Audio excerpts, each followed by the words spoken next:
Hey, what's up, you guys? We are back. It's Sunday. It is time for Mom and Breezy's podcast, right? So we are back, week number 7.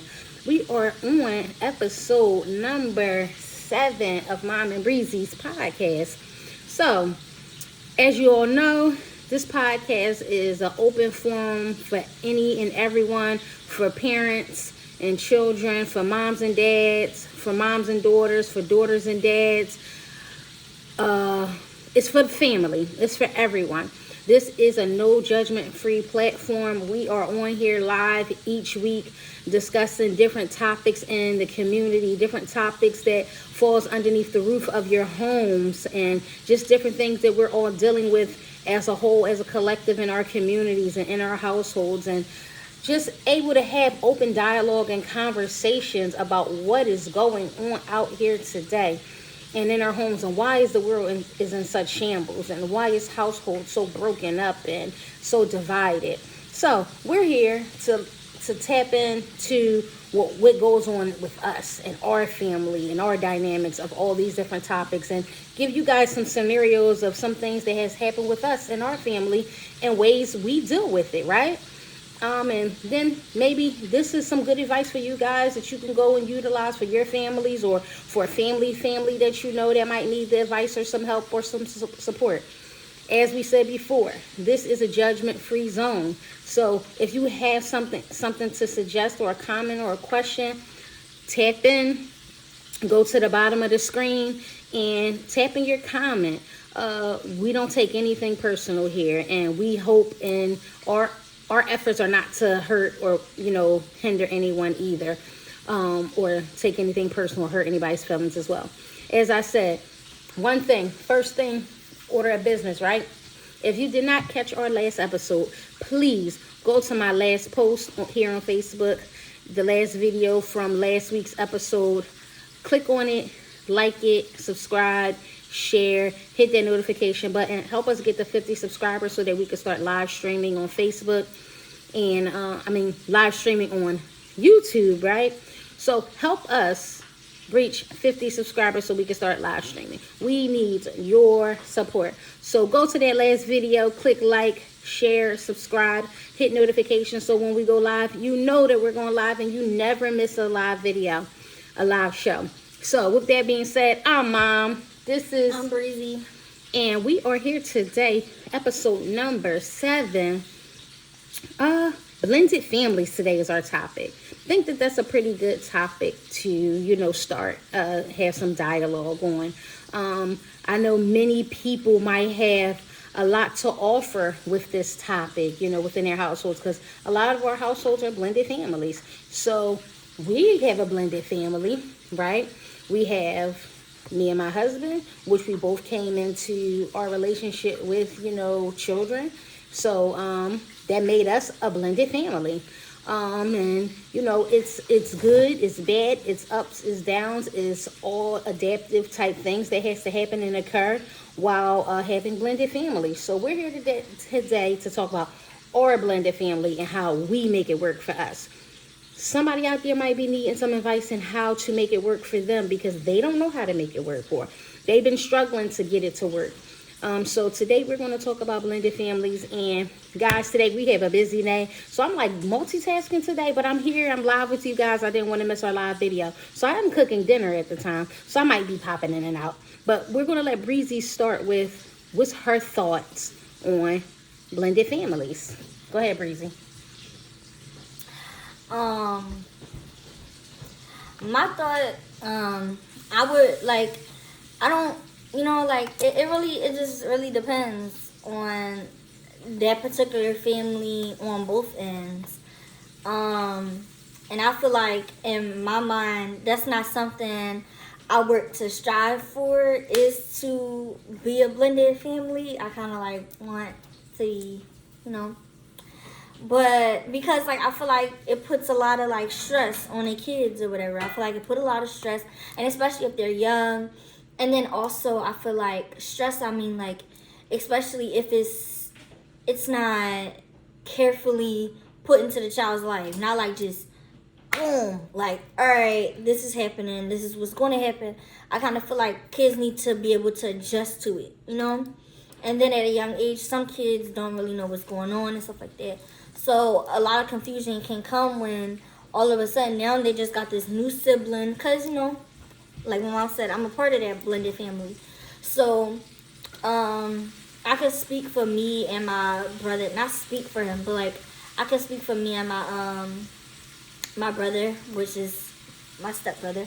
I could speak for him, and I could also speak for myself. To where it was really confusing at first.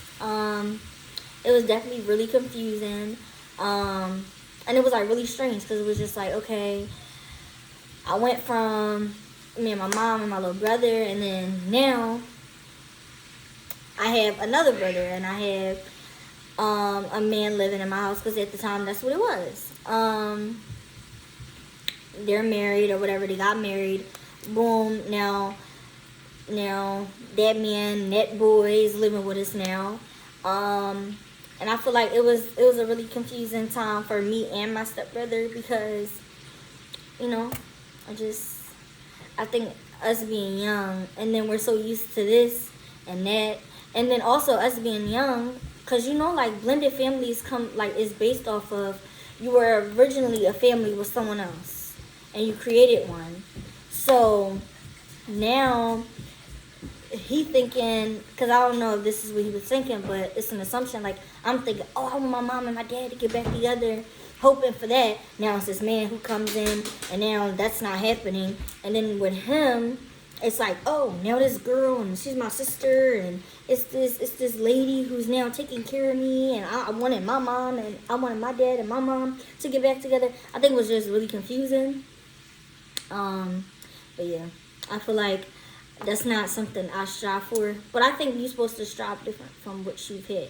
So I strive to have, I don't know what you call it. What do you call it? I don't know what to call it. What is it called? Okay, so I'm back, you guys. Hi. Had to get my chicken out and put some new chicken in. Okay, so what I'm hearing Breezy saying is for her, it was kind of difficult because in her mind, it's like, hey, it's me and my mom and my brother, and we're living, and now here we go. Here's these new people coming in, right? Who are they? How is my life going to change now that these people are here now? My life was this way with mom and my brother, and now it's getting ready to be something totally different because now it's these other two individuals, this man and this boy, right? So that's understandable. So my thing is this, right? You know, of course, you know, a lot of kids have the assumption that, you know, especially when they're younger, like, oh, my mom and my dad's gonna get back together. Oh, my mom and dad's gonna get back together. So they have their hope and their wish, like, oh, my mom and dad, like, my mom's not around all the time or my dad's not around all the time, but I get to see them both or something like that. Then this new person comes in and it's like, so where does that leave my dad? Or where does that leave my mom, right? So that's their assumption of like, where does that leave that other parent at, right? So now in their world, it's like, oh my goodness, what is going on here? How do we fix this? So then you have those individuals, right? You have some kids who will what? They will sabotage. They will try their best to sabotage that arrangement of what's going on because they don't like it. Some people just don't like change, or some people just don't know how to deal with change. They're okay with change once they learn what the change is, once they learn what comes with the change and things like that, right? So then it's easier for them to be able to be like, you know what? Okay, I could possibly work with this, right? I could possibly work with this, right? So with that being said, now they have to figure out how they're going to make it work for them, right? Because now they have all the details. They have all the resources that they need to participate in this blended family compilation, right? So the first question is, right?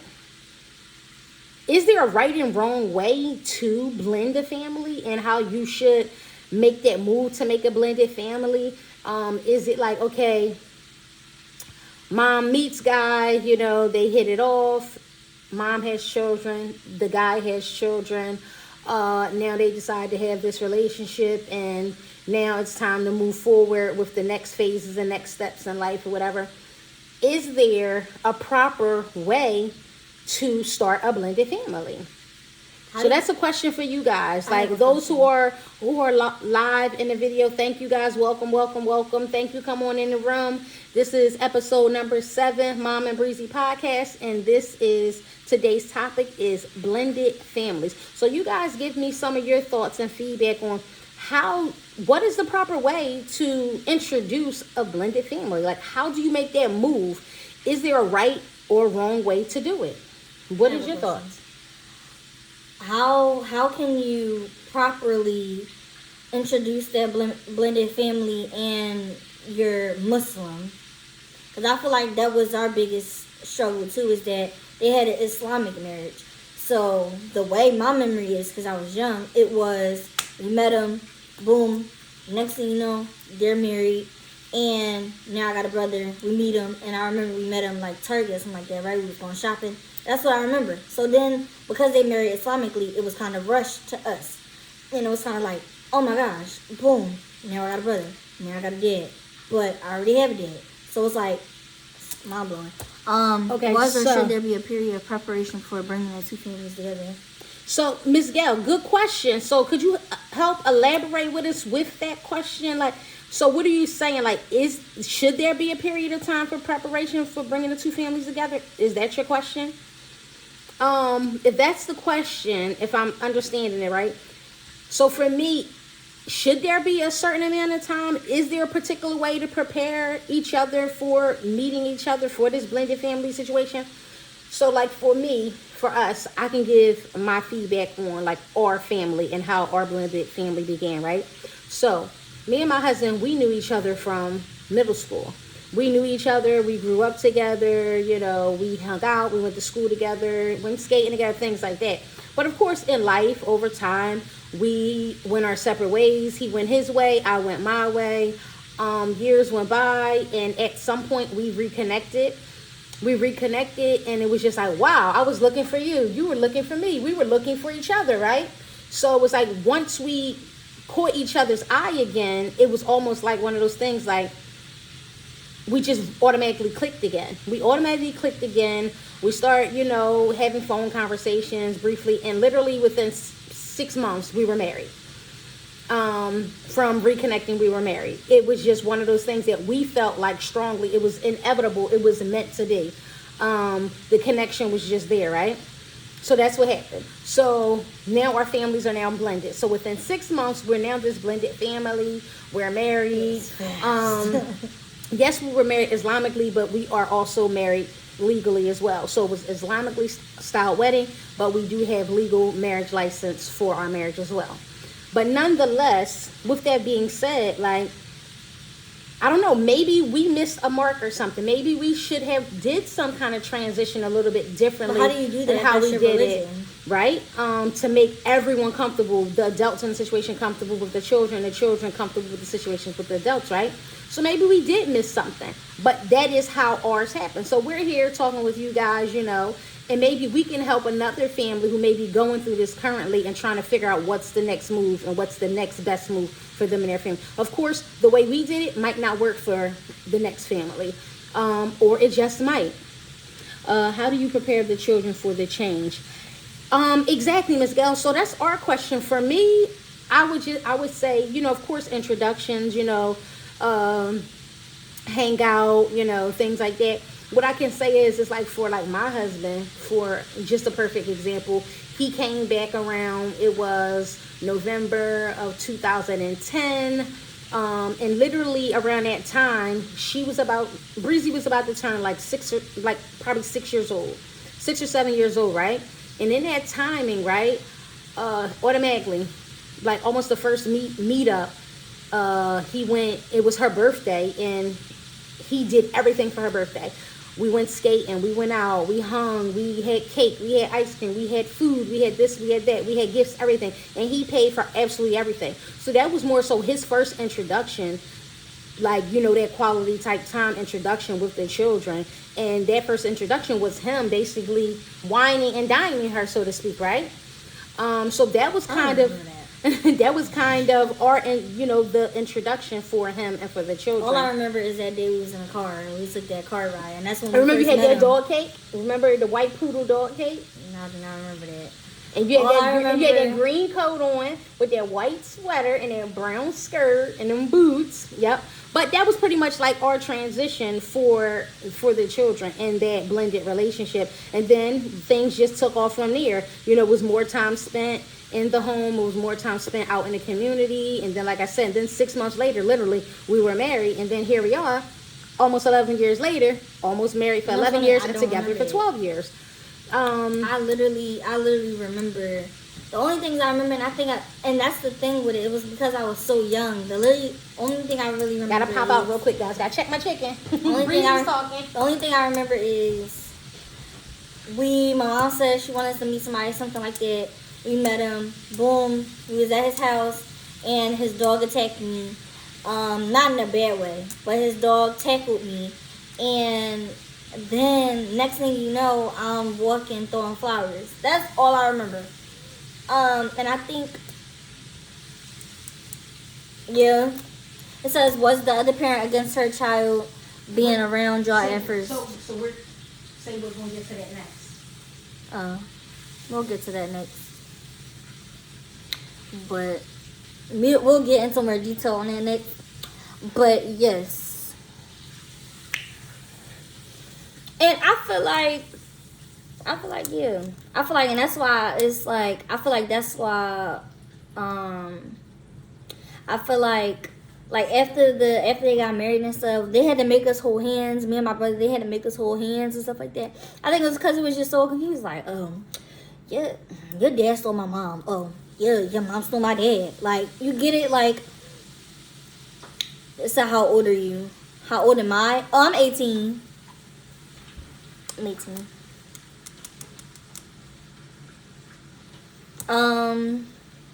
And oh, that screen just this is distracting me. Like every time I move, it moves with me. But I'm 18. And they got married when I want to say when I was 7. 6. Cause that's when he got the cake and stuff, right?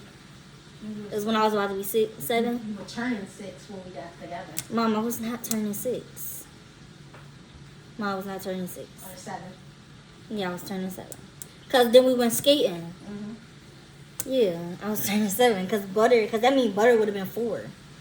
If I was turning 6, Butter would have been 4 turning 5. But yeah, I feel like as with introducing and stuff like that, because I'm not married yet or not getting any close to getting married, but I feel like if you're blending a family, I feel like it should take time. But I can't say that for everybody because some of y'all might have Islamic marriages. And I don't know how that works. Guys. I don't know how that should work if you are getting married. Because I feel like that's so much at one time. Hey, Andrea. So, yeah, Andrea, she's 18, right? And like she said, when we got together, right? My son, he was my husband's son, which is my son. I don't call him my stepson. That's my son. So he was about 5, 6. She was about 6, 7. So at first it was like hard. It was rocky. Of course, Mom was not with it. Mom was against it. Mom was like, he got comfortable. Like after some time, he would call me Mommy Ty. He wouldn't call me Mom or Mommy or just by my first name. He would call me Mommy Ty. I was cool with that. I was appreciative of that. I loved it. But Mom, on the other hand, she wasn't with it. For her, it was like, that's not your mom. You better not call her your mom. I better not ever hear you calling her your mom. I feel like I would feel the same way though. So it made it a little bit difficult in the very beginning because she made him feel like, he couldn't be comfortable with me. She made him feel like we couldn't connect or we couldn't bond, So it made it difficult in the beginning for us to really form a relationship because for me, I still tried and I still was me. I was always continuously me. I always did me as a mother. Like it was never like he's my stepson, so I'm going to steply do things for him. Anything I did for the rest, I did the same for him. Nothing was ever different. Like I said, I never called him since day one. It's never been, that's my stepson. It's always been, that is my son. And that's what it will continue to be, right? But it didn't make it easy on the heart and the mind. Like, darn, I feel like I'm fighting and I'm fighting for this relationship, but it's like he can't reciprocate in the relationship because mom is making it difficult for him to reciprocate in the relationship, right? So it made it difficult and it made it complicated for us to really have a good relationship. So which of course over time and years, and now we're 11, 12 years in, of course things are way different, and the relationship is way different. It's just, of course, like I said, mom did not make it easy for us in the very beginning. And it's like, how do you deal with that? Most people would have probably broke. The things and experiences that I had to deal with as far as starting this blended family and having to deal with that other side, that other piece of the puzzle, was difficult. It was very complicated because I never really knew sometimes how to really react or really respond, or really knew what I was going to get back because of that pushback on the other end with his mother, like not really accepting of the relationship. So it did make it hard and it made it complicated. But the question is, right, what can you do? What can you do differently? I even try some of the things I try, I would try to would reach out to her myself and try to start little simple nice questions and things. And it was like, why'd you calling me? Why'd you texting me? We don't have nothing to talk about. We don't have no child together. And it was like, whoa, okay, sorry. But I still never gave up, right? I would step back, but then I would pursue again and try a different angle, right? Now, with that different angle, right, I tried different angles and things like that, right, at the end of the day. But it, a lot of times, of course, it backfired on me, right? And people were looking at me, and I was looked probably like I was crazy. But at the same time, I knew this is what I had to do. I couldn't give up.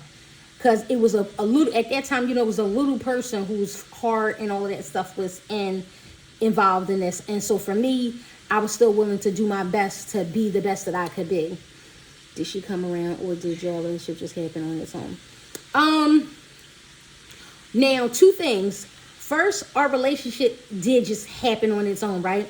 Over time, me just keep pushing and keep going and keep doing the things that I was doing and still showing him the love that I had for him. Eventually, over time, he was able to start making his own objections to things. He was able to start putting things together and piecing things together on his own. Like, we're going to have this relationship, whether, what my mom has to say or not, because he's seen what was going on, right?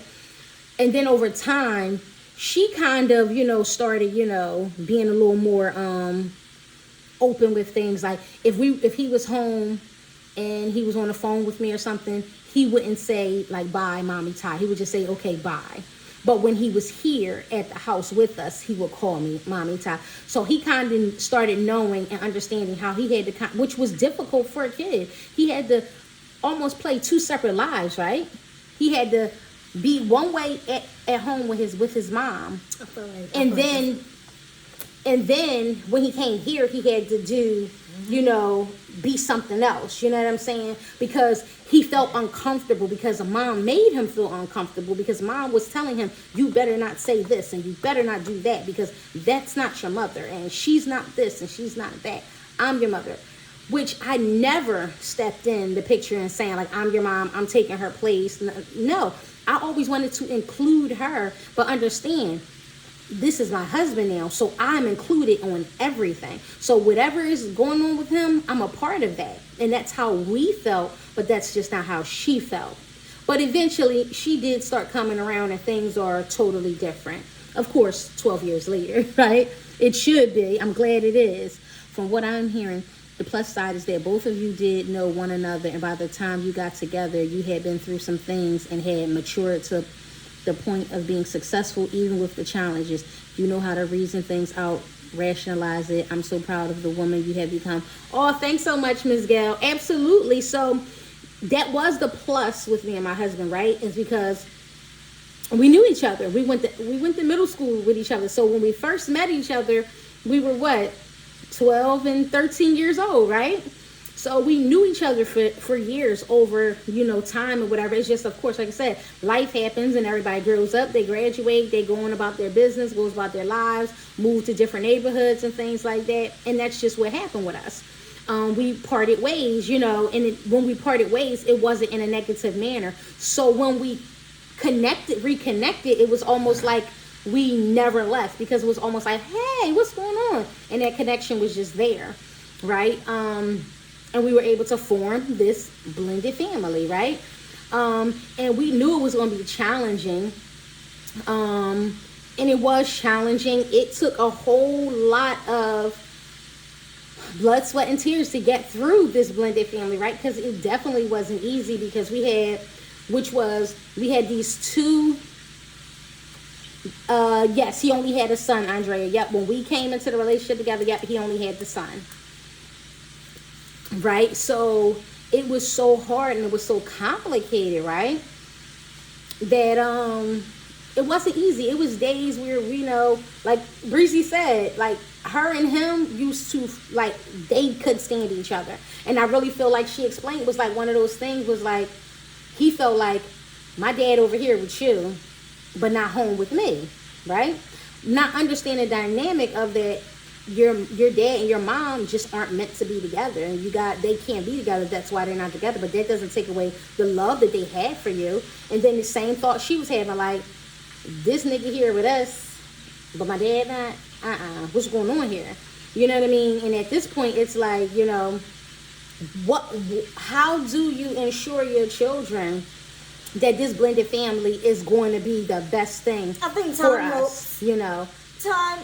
Time to gather and understand that this is what's going to happen. This is why it's happening. I feel like time would have helped more. It definitely would have helped more to understand. And then also there still was going to be complications, because there's still adjustments and stuff like that. So, like, for instance, like, because I can understand from this. Oh, I thank you, Andrea. She really, guys, I gotta tell you, this girl, she drive me crazy, y'all. She do. Ooh, she drive me crazy. Ooh. But I can honestly say, yes, she's definitely very mature for her age. I can say that. She can be immature, but when it comes to certain things and certain conversations and topics, she can be very mature when it comes to certain things, whatever. So, yes, I must give her that credit. Yes, indeed, Andrea. Thanks for that.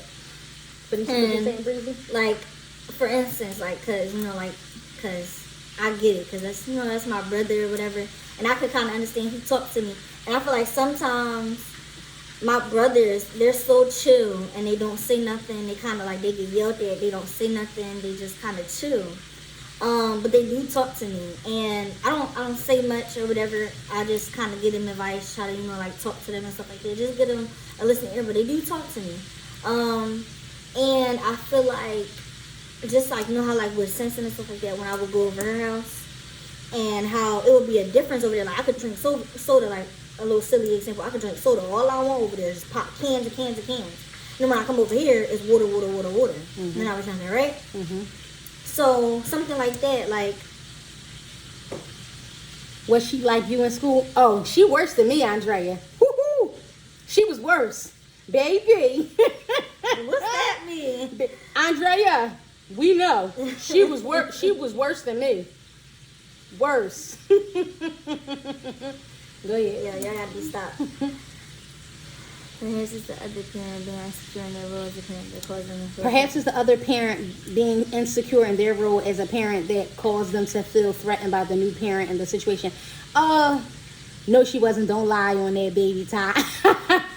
Andrea, I'm telling you, But Miss Gail, like what you said, sometimes that definitely does play a role, and I think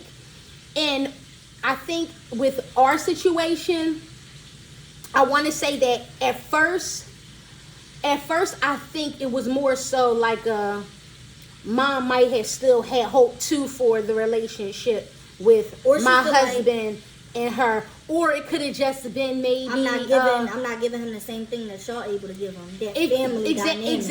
Exactly. So, absolutely that family dynamic. It didn't have to technically be like jealousy, so to speak. It could have been a little bit of that because it was fresh or whatever. But at the same time, it could have been a big thing where it's like, oh, you're able to go over there and have a mom and a dad. And that family dynamic. And be in a household that white picket fence, you're able to have that, and I can't give you that because I'm not in a relationship. So, and I'm not married, so I can't give you that. So absolutely. So that threatened part, Ms. Gail, is absolutely correct. She could have felt threatened, like they get ready to give him something. I'm going to lose my son possibly because they're able to give him something that I can't give him right now. And I don't know when I might be able to give him that. So, excuse me, as time goes on, he continues to go over there with this family dynamic.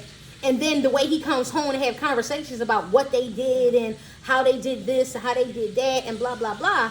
And, she's over there cooking. Y'all guys, I cook. So it could be just something as simple as that. Like she always cooking for him and this and that. It could have been the simplest things. I'm not too sure what those simplest things were. But it could have been the simplest things. But it definitely does come down to sometimes that threatening mechanism of what could they be doing over there differently that I'm not able to give him that I could possibly lose my son.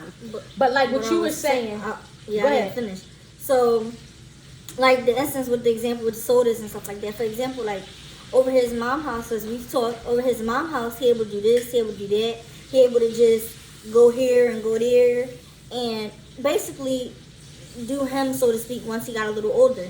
So the dynamic started to shift where, oh, I'm able to do this at home, I'm able to do this, I'm able to do that. And then also with the getting in trouble, he would get in trouble at his mom's house and then he would get in trouble over here. And it was just like, dad, like I'm on punishment here and I'm supposed to be here to see my dad and da-da-da, but I'm in punishment here and I'm on punishment at home.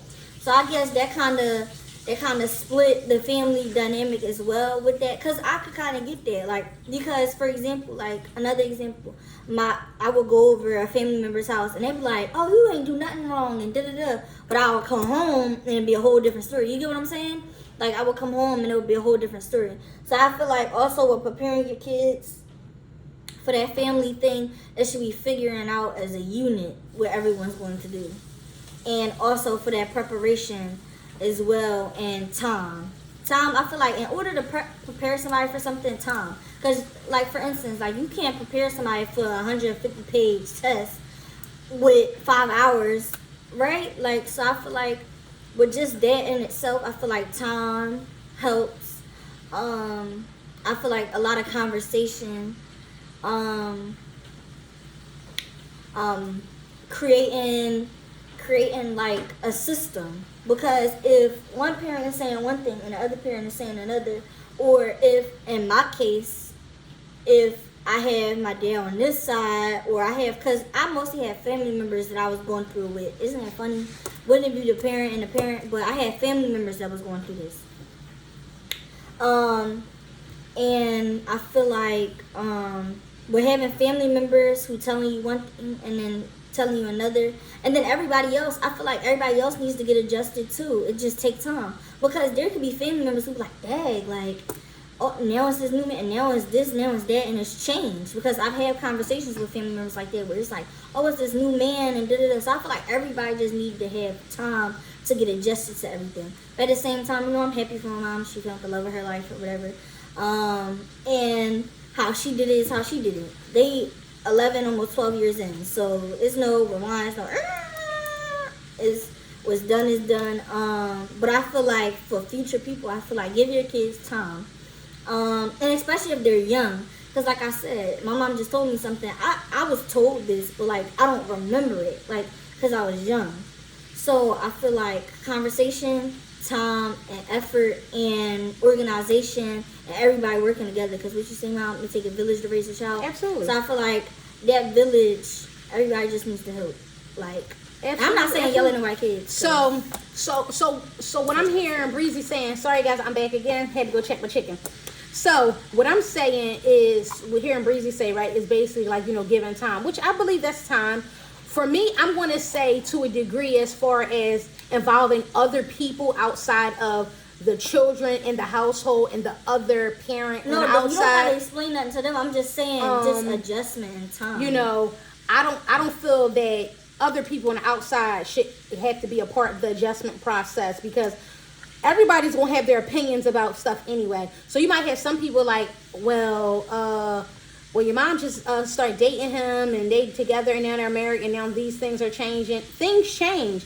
And it's not really, for me, I don't think it's a time frame on how things should technically change. You know what I mean? So I don't think it's like if it's an automatic that you're stepping in and you're being that father figure from the rip, you're stepping in from the rip and should be able to, you know, be a father figure and be that parent, right? See, I don't see that. I don't fully agree. And be a parent, right?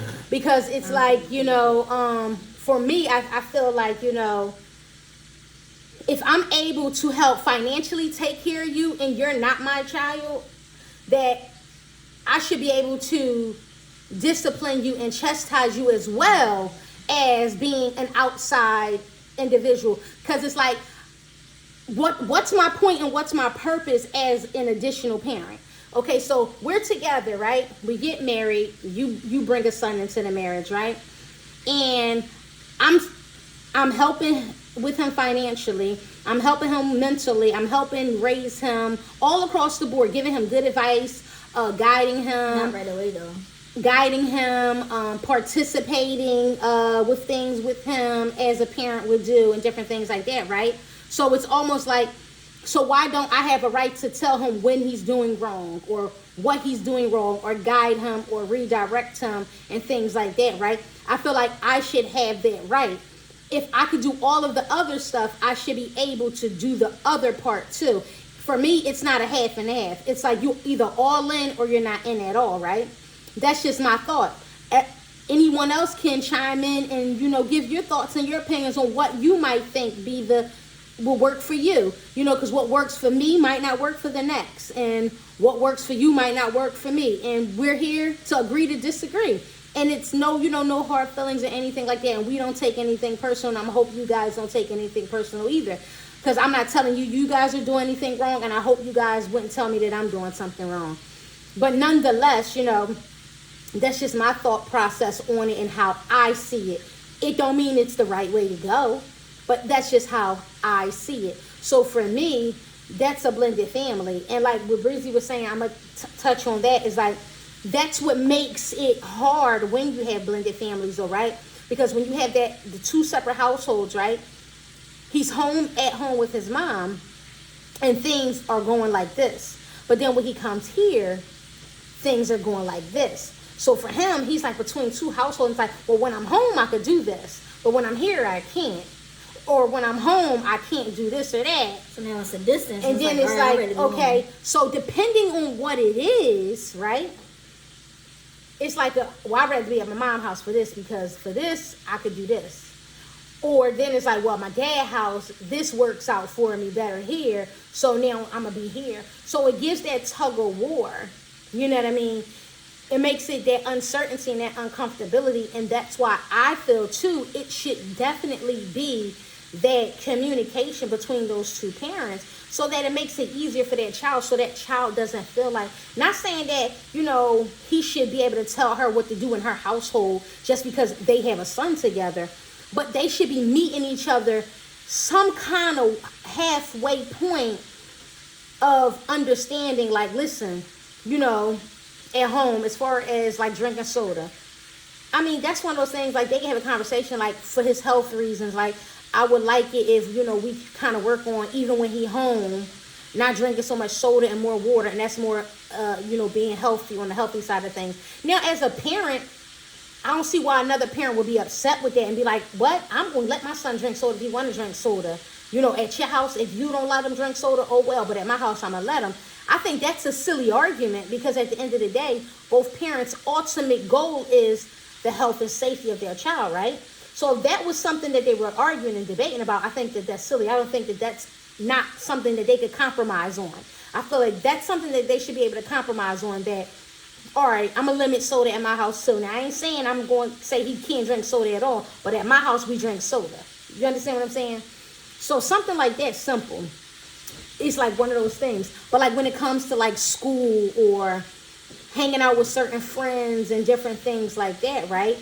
I would think that, they should be on the same page as parents, So both those parents should be on the same page. Like, listen, when he's doing X, Y, and Z in school, he need to have some kind of consequence. Because, like you said, it makes it difficult where if the mom called and said, hey, your son got suspended from school today, blah, blah, blah, yada, yada, boom, boom, boom, right? And she didn't give no punishment for it, right?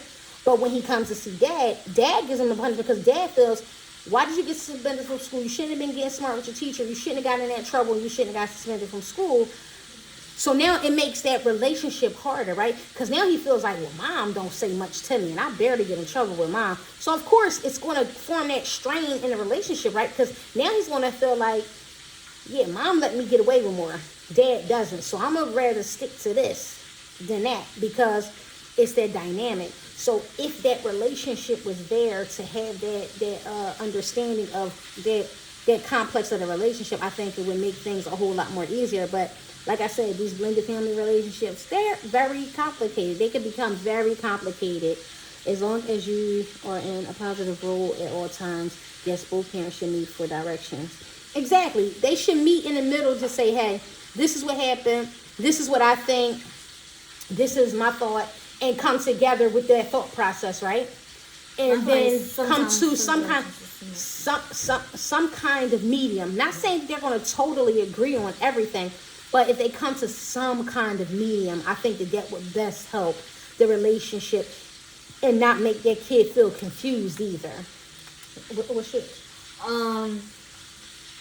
First, I want to say, because I've had a family meeting similar to this conversation about the whole being able to discipline if you financially and da-da-da-da-da. And my thing is that whether you're financially doing something, like, and this is a thought from somebody, because nobody got taken anything I'm saying. Because, to be honest, I wouldn't be upset and like, oh, like, she young, she don't know nothing, da-da-da. Because, like, I don't have no kids. But in my head right now, in my mind, because my mind could possibly change, but I feel like I don't care how much you financially doing for my kid, da-da-da-da. I feel like nobody could put hands. Like, the discipline, I'm going to talk about multiple aspects. But the discipline with physical, I don't feel like anybody but me, who's not related, me and the parent, the other parent, nobody else should be putting their hands on my kid but me and that other parent. And that's how I feel. Because you don't know that person's strength. You don't know how far that person could go, how mad they going to go. Because nobody going have your kid heart in mind other than you. And my mom used to say all the time when she didn't allow me to go places like that, because she's like, nobody going to make it in their mind, make it seem like that's their kid too. So in my head, that's the physical aspect. With the like discipline, oh, you want punishment, da da da. I feel like that should come with time. You don't just come and I feel like, because I've had this conversation in a family meeting before, not here but somewhere else, where it was like, oh, well, if I'm here and I'm living here and I'm supposed to be y'all dad, y'all calling me dad, and I'm paying, I'm doing this, I'm doing that for y'all, and I'm giving y'all advice, or da-da. I don't feel like just because you're doing all of this when you first come in don't mean you get to automatically tell me to go to my room. That's how I feel. Now, like, over the time and period, and I started looking at you that way, because how it's gonna look to me is that my mom just let somebody just punish. That's the kid aspect. That it's just like, you gonna let this man say this to me? You gonna send me to my room? And then also, it's a difference. Sometimes when your parents get married, they change over time because of who they got married to, or because they're mixing their beliefs and stuff like that. So it's kind of hard for a kid to adjust or whatever. So I feel like time, like I keep saying, it's time. You can't just, come into my kid like and be like, all right, we've only been married for a month, and you telling my kid, because you bought them something, you telling my kid, go to your room. I don't feel like that. I feel like that is earned. And I don't feel like money can be thrown anywhere. But I feel like if you show that you're a parent to them, not just by buying them stuff or giving them stuff or da-da-da, if you show it, then I feel like then that's when it counts, and it's like, okay, that's my, cause like at a certain point I didn't always, like for the first, like even couple years I didn't really think of him as dad yet, cause I was still adjusting.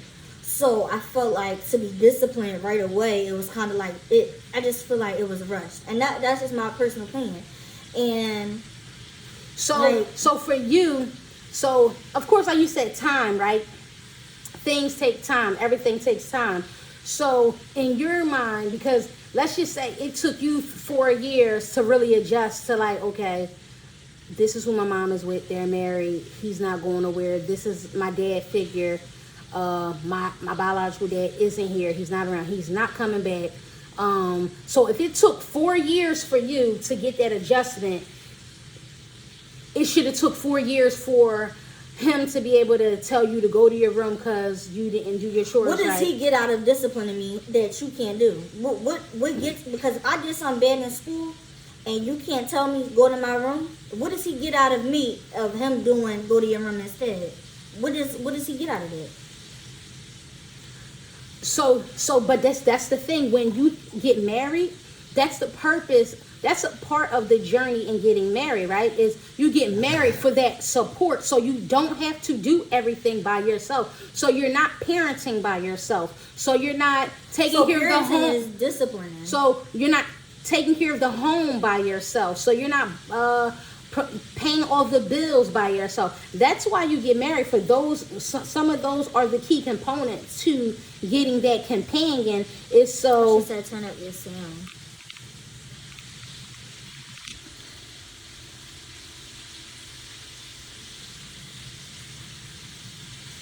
The mic was probably being covered. Sorry, you guys. Can you hear us now better? So that's my so for me it's like those are key components. I mean, it's many other components to marriage and having that companion, right? But those are some of the key components. You get married so that you can have that dual assistance in the home with the children, with the bills, with the home lifestyle, with the this, with the that. You can have that dual responsibility. So it's almost like like for instance, if I'm not home, right, but he gets the phone call from the school that X, Y, and Z happened, right, and you get home with him first as the secondary parent in the household. It's his obligation to step in and say, hey, what happened at school today? Got a phone call saying X, Y, and Z, blah, blah, blah. You know, so... I say if I had that in the family, I'm going to tell you, just have her sit in her room. So what's going... But this is the thing. So what is the purpose of getting married if... What is the purpose of getting married if you still have this separate dynamic? I might as well... like it's separate. No, it is. Because what you're saying is you got in trouble in school... He got the phone call because he's part of the emergency contact, right? He got the phone call. You get home to him first. But I tell him, don't say nothing to her. I'm going to say something to her. No, don't say it like this. No. I'm saying, you basically what you're saying is you don't have a conversation with her. I'm going to have a conversation with her because I'm her mom and I'm the only one who's going to have these type of conversations with her. So that's a separation. That's separating the dynamic of the household. I don't feel like it is because what is it doing for you? Because what you're saying is this you're the parent to this one and you're the parent to that one. So you only say something to this and I'm one, saying this based on but not say nothing to that one. Some people don't know where to draw the line and what to say and what not to say. So if I'm a blended family and this is from experience, go ahead. And this is from experience, some people don't know what to say and what not to say. And I don't want to go through the whole thing where it's like, oh, why'd you say this? And now it's making the kid, now it's drawing the line between the kid, like, yeah, my mom, da-da-da-da. Then that's where it draws the line. Because now I got to correct you. Why you say that to my kid? Da-da-da-da-da.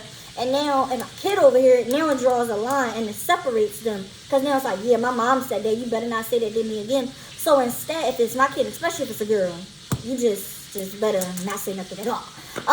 But that's where the separation comes in. Because what you're saying is, don't say nothing to my kid because this is my kid.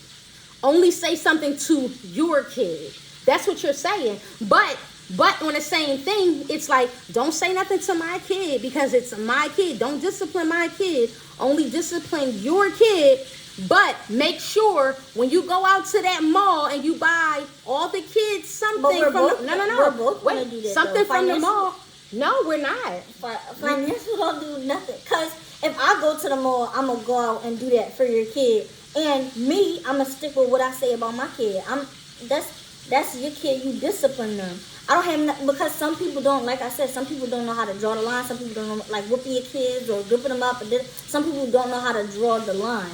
So me saying that, I just rather not have to go through none of that, and I just discipline my kid myself. So what you're going to do is what you're setting yourself up to do is separate your dynamics of your household. That's what you're going to do. You're working on the plan to separate the dynamic of your household. Because when you start to separate this and separate that, you might as well separate everything then. Because you can't separate this one little thing, but then say we a team for everything else. I've been in plenty of blended family households, and I've had plenty of experiences where, the spouse goes to whip the child or yell at them, and it's like, why would you say that to him, or why would you beat him that hard, or stop. Now it's the whole thing. And my thing is that if there was a line drawn at the beginning of the relationship, like, hey, like, now if she disrespects you or whatever, you basically like just be like, that's not okay. I'm telling your mom. I like to hear your perspective, Breezy, on these topics. Great job, y'all. I never know when y'all are on, but when I see y'all, I watch. Hey, Sharice, thanks, darling. Well, we are definitely on every Sunday by 6 o'clock. We are on live every Sunday for a fact. We try to get on Wednesdays, but because of our schedules with working during the week, sometimes, it makes it a little bit complicated. It makes it a little bit complicated. But nonetheless, Sundays for a fact at 6 p.m. on Sunday, Sharice, we go live. I would say one that. would hope that the parents have agreed upon what their role is and just on one another's children. Absolutely, yeah. So, but something like that. So for the most part, you would think like, yeah, it's the understanding of what the dynamics of the relation, discipline should look like in each, with each other or whatever the case may be, right? So, I don't feel like. So with that being said, everybody's parenting skills are different as well. So sometimes that can be. Like I said, my mind could change, but I feel like that can be. I don't believe in it. That could be sometimes some of the ordeal, perspective of it or whatever the case may be. You know what I mean?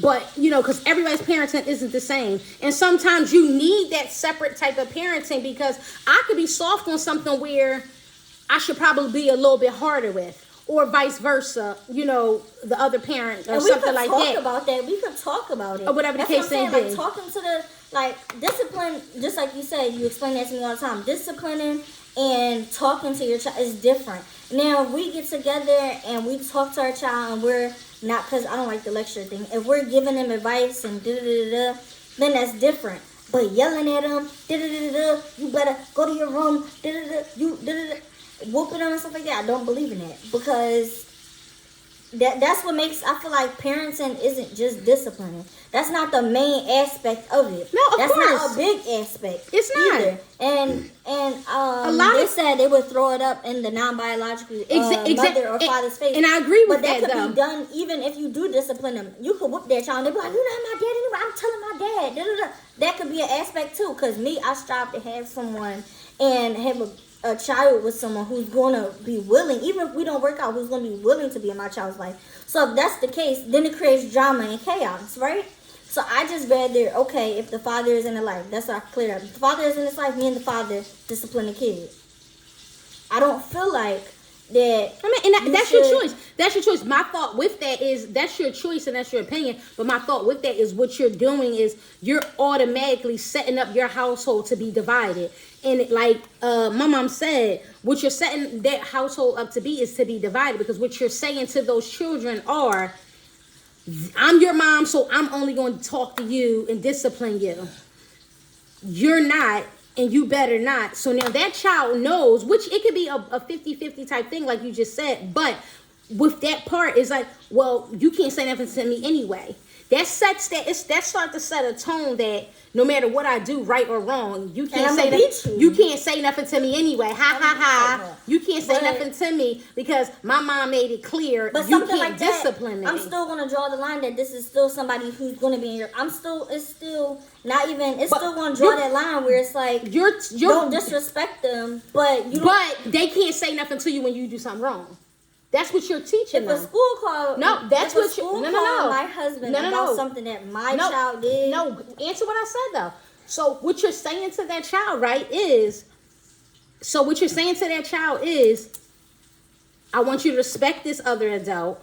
I don't want you to disrespect this adult.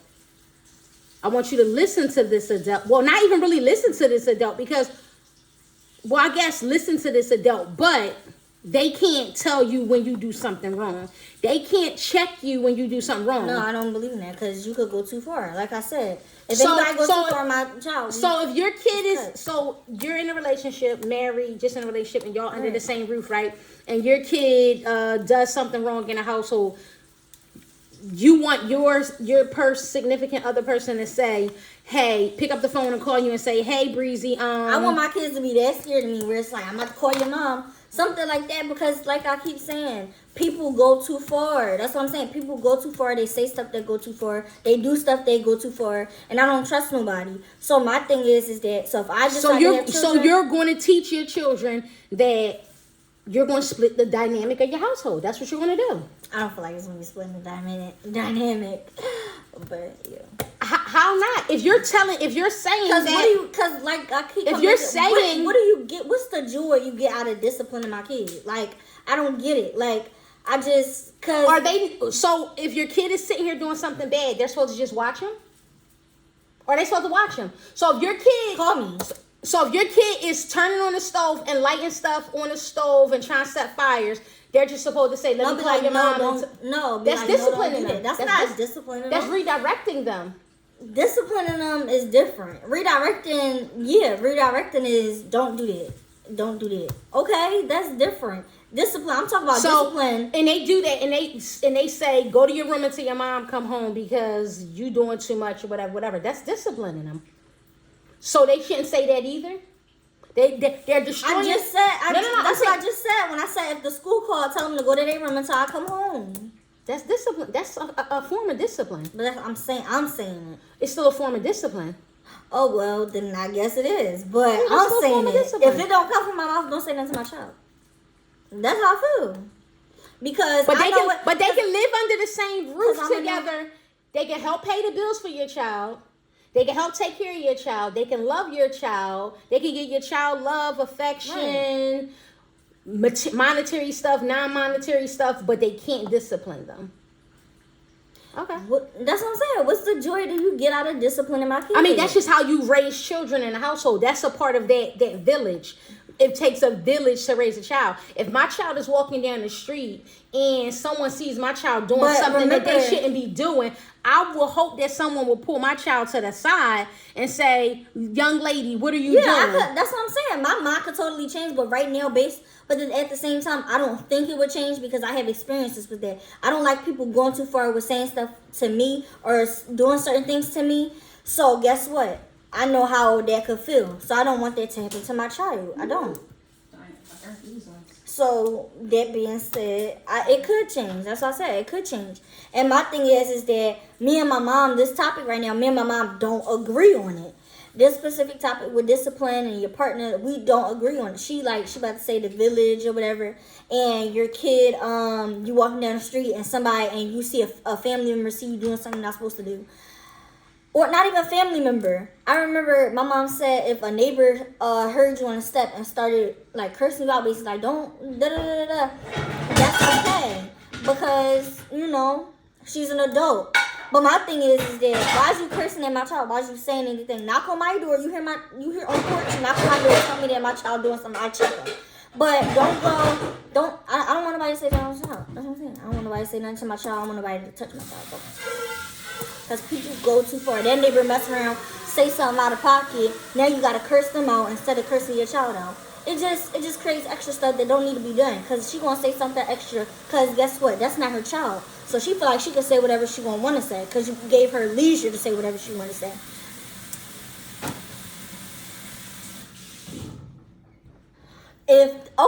So if the non-biological parent can't discipline the child, are they allowed to reward the child for a job well done? Thank you. What do you mean? Like, say, like, if I, like, me graduating. Oh, here you go. I don't know. It really depends. Like, because first of all, I'm gonna keep coming back to this question. Why do you want to discipline my kids so much? Like, why is that a big thing? Like, do you like whooping kids? Like, to me, why do you want to whoop my kids and say something to my kids so bad? It's not about even just whooping. And with that, it depends. If you feel like because you can't whoop my kid that you're not gonna give them praise or then I'm not gonna give your kid praise. So it is one divided because you want to whoop my kid so bad. So yeah. Okay, so for me, it's not about the whooping aspect, right? Because we can nix our whoopings because let's just be honest. That's what I'm saying. Because that's what creates a parent. You're probably got a whooping once a year in your life, like maybe once a year. So in 18 years of living, you might have got a whooping maybe a handful of times or something. Isn't beating a child. Exactly. So if you're yelling, like, why do you want to yell at my child? But that's all I just say. Like, discipline isn't just a whooping. Discipline isn't just yelling. Discipline is sometimes just sitting there having that real one-on-one conversation and breaking down in a nice, calm voice what you did wrong, why you did it wrong, and how you making poor choices in X, Y, and Z. Discipline is simply telling you just go to your room. Discipline is taking your electronics or something from you. Discipline is sometimes raising your voice and getting cussed out. Discipline is sometimes you might need a whooping or a pop or two or something like that. But stuff like that, so could get taken out of context. So power can be taken out of context from anybody, from you as the child, because you can look at it like, yeah, you can't say nothing to me because my mom won't allow you to discipline me. So now you have a level of not much respect for that other person, that other non-biological parent, because in your mind, my mom got my back and she's not going to allow you to discipline me or say nothing to me. So that creates something. So with all of it, something can be created for the most part. Yes, on any angle, in any direction you go in, right? But when you having a family and a blended family, and you're really trying to have a successful family, that's a good question. So if the non-biological parent can't discipline the child, are they allowed to reward the child for a job well done? So I'm gonna touch on that, Toya, right? And that's kind of my thought too. And you don't have to do nothing for my kids. It's not about the actual financial aspect of it, right? But it is one of those thoughts like, okay, so I can reward your child for doing good. I could reward your child for excellence. I could reward your child just for being cute. I could reward your child for just being them. I could reward your child because they went to school all week long, didn't have a bad week when they usually have a bad week, and have some kind of phone call home. But I want to decide Friday, you didn't get in no trouble in school this week. You had an excellent week. The teachers didn't call or anything. So now I want to reward you for that positive behavior, right?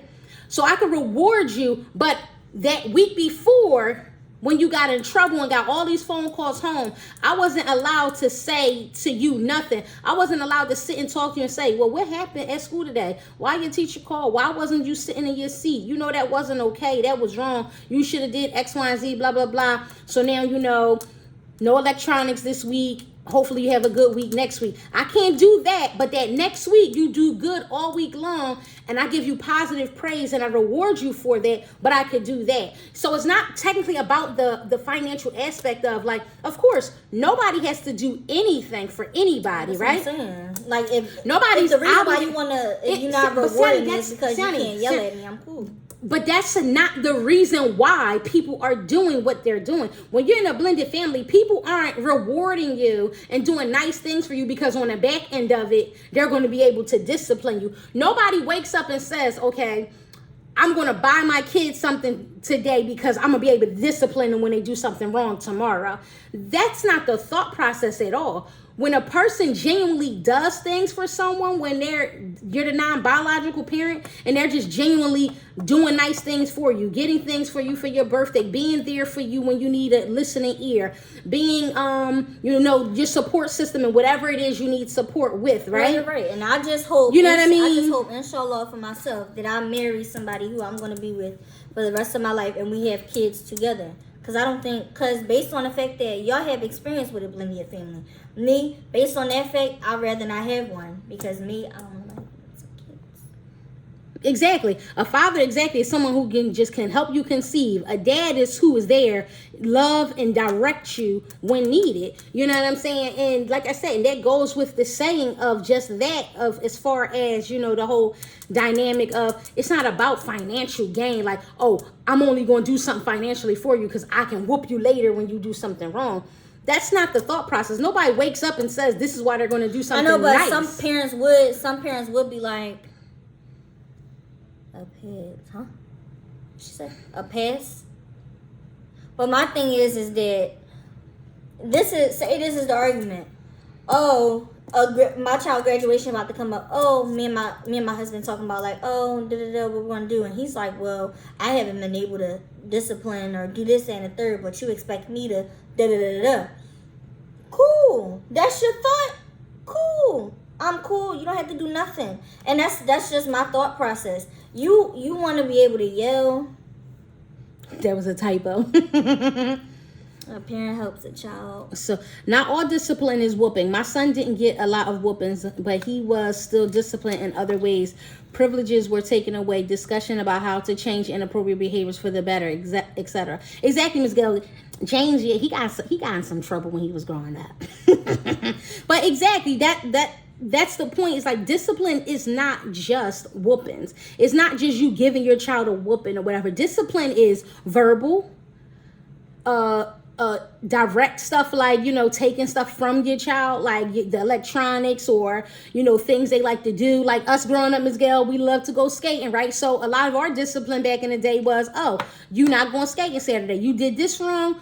Saturday, you will not be going skating. Sunday, you will not be going skating. Thursday, you will not be going skating. Those were some of our disciplines growing up. So it's not just a whooping, that is a part of disciplining. That's my thing. Is like, I used the wrong example. So either way, like you said, okay, redirecting, saying don't do that or don't do this. Yeah, okay. That's all forms of discipline. What, redirection is discipline? Yes, that's a part of disciplining. Yeah. I don't feel like that's discipline. I feel like discipline is an act of punishment. I feel like that's what it is. Sort of, kind of. I feel like redirecting is directing again.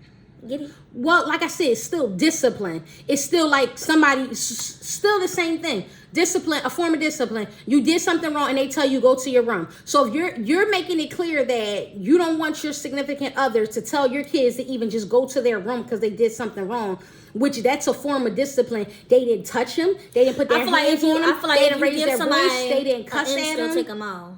I mean, so prepare yourself to 9 times out of 10 to set your house up as, a divided dynamic, because that's a recipe for disaster. And saying, because basically what you're saying is this individual can offer you everything else but discipline. Yes, I don't this see person, why that's a deal breaker. This person can do everything under the sun for you, yet I don't want to discipline your son that bad. Yet, or your daughter. Yet they can't tell you to go to your room when you're doing something out of pocket. They can't take your electronics from you when you're doing something inappropriate or you're not listening or something like that. Me as a person, I don't want to discipline your son or that daughter that bad that it becomes a deal breaker. It's not saying that it's a deal breaker. That's giving obsession with disciplining kids, and I mean that's your thought. So we're gonna move on from that because that's your thought. That thinking that someone wanting to discipline your kid, that's something wrong with a person feeling like I'm okay. I didn't say that's something wrong. I'm okay. That's my opinion. I'm okay with you being here and supporting my children and loving my children and rewarding my children, but no, you cannot discipline my children. But yes, it's okay for you to reward my children, because you're not going to say don't reward my children. You're not going to say if your significant other came and said, you know, Sheila did so well in school this week. Because if that's something you want to do, that's something you want to do. If you don't want to get them anything, that's something you don't want to do. You don't want to get them anything. What's that say?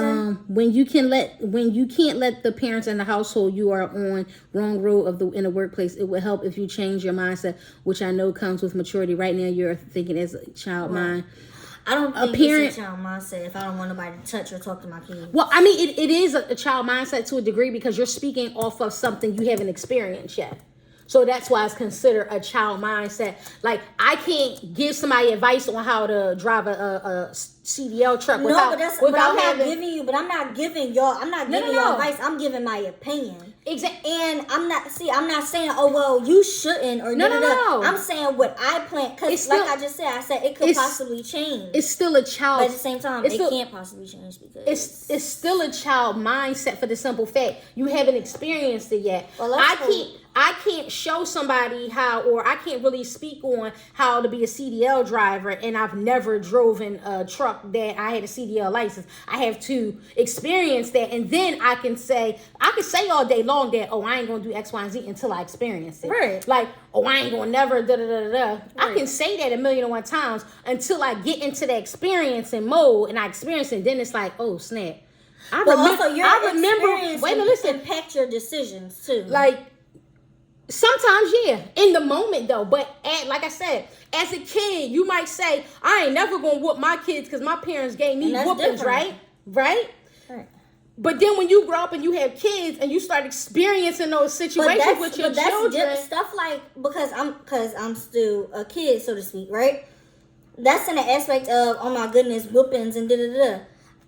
My thing is that it's the same thing. No, I don't feel like, because it's emotional. I feel like when you experience certain things, it's the same thing when you experience a whooping. Saying you're not gonna whoop your kids because there's you got whoopings. Saying that, but it's difference between emotional stuff that happens and stuff like that. Because like I said, when it's a random stranger or it's just a person in general, people take control of their power and they say things that go too far. And that's trauma. That's emotional stuff that happens. So it's like, I'm cool. I don't want nobody. Whoopings are emotional trauma for kids too. No, I don't and you never got whooped, Sandy. You speaking from a place of as if you got whoopings every day of your life. You got a whooping maybe freaking once a year. You got a whooping maybe once a year in your entire life, that maybe you can count on one or two hands of the whoopings you might have ever got. Now, yes, you got disciplined, of course, and you got redirected and you got punished and yelled at and stuff like that. But at the same time, like I said, people make comments off of experience, and sometimes not even off experience, just their thought process. But once you get into that position, you may never know, oh, I ain't gonna ever whoop my kids and blah, blah, blah. Then when you have children and you have those experiences and you see yourself whooping your child, you're like, darn. I remember I said, you won't stand by and let someone hurt your child. That's what I'm saying. I'm not letting nobody hurt my child feelings and physically. Nobody's hurt my child. Yes, he did. But now we see the results. Yes. No skating this week. Exactly. Yep. It was no skating. Absolutely. Nope. You won't be going skating today. Absolutely. That's definitely what one of our things was. I feel like a lot of y'all not getting it. I'm saying this because I don't want nobody to hurt my child. But have you been hurt? No. In 18 years or 12, my feelings have been hurt. But let's agree to disagree with this and talk about your feelings. You're very sensitive, so somebody could just whisper at you and you'll be like, "Oh my gosh, my feelings is so hurt." Yes. So you can't. So as kids, sometimes you might hurt your kids' feelings when you're disciplining them and you're redirecting them and you're saying something to them. Hurting my feelings and going too far with hurting my feelings. But see, but this is your thing. Your thing is what's too far. What's too far for you is being antagonistic with your children. Is being antagonistic. How far have you went? How far have you went though before? How far have you went? Then I was saying I would have went to. I feel like it's a total. I feel like it's a total difference. How? If my kid go too far with me, How? it's a different story. That's my kid. That's my kid. So like, if I do So that, it's okay for you to go too far with your parent, but not the other, but the It's not non-biological parent. What you mean? I'm You see, because that's my parent. Because that's my parent. Listen, I have a different thought process. All of this. I mean, clearly. So, inshallah, that I will get married and have my kids, and and then my husband. You want to set up your discipline. house. You want to set up your household for a divide. With my husband and having kids, if we have kids together, that's a different story. But it's not a guarantee. We're speaking hypothetically. That's not a guarantee that you're going to I'm not get gonna, married. I don't want to put myself in a position. So that's what I'm saying. It's not about putting yourself in a position. People grow apart. You can meet somebody, get married, have a child with them, and then your relationship just don't work out for whatever the reason it doesn't work out. If it's gonna turn out or and let's you say some divide, and then I'm gonna end up getting a divorce anyway, I'm cool. Or let's say you get married, you have this child, right? And you guys and you lose your spouse to death, right?